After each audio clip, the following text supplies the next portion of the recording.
Bet tagad mēs pavērosim vēl vienu skaistu priekšnesumu, kurš ir gan ar mazliet skumju noti.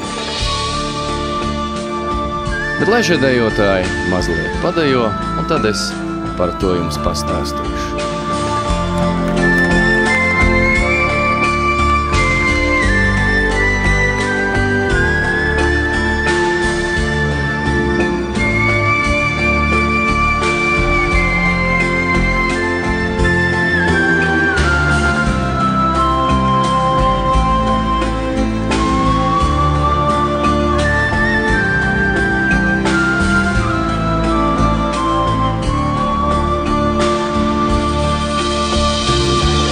Lūk, Edgars Gasjuns, Jeļena Samuilova, deju kluba Dzintars dejotāji, deju pāris kuršākos panākumus standardējās.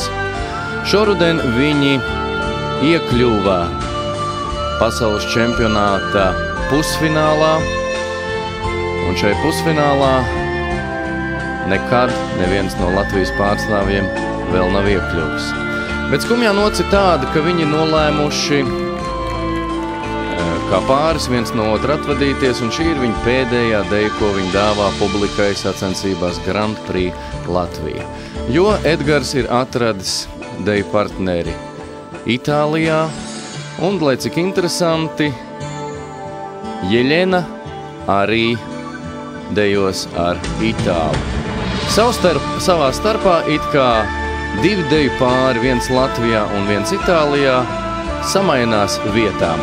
Kas no tā iznāks, to mēs, protams, redzēsim ar laiku. Bet šis ir, protams, emocionāls brīdis. Ja dejotāji sadejojās un to dara gadiem ilgi, tad nav nemaz tik viegli šķirties.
Laikam tik tuvu deju lauku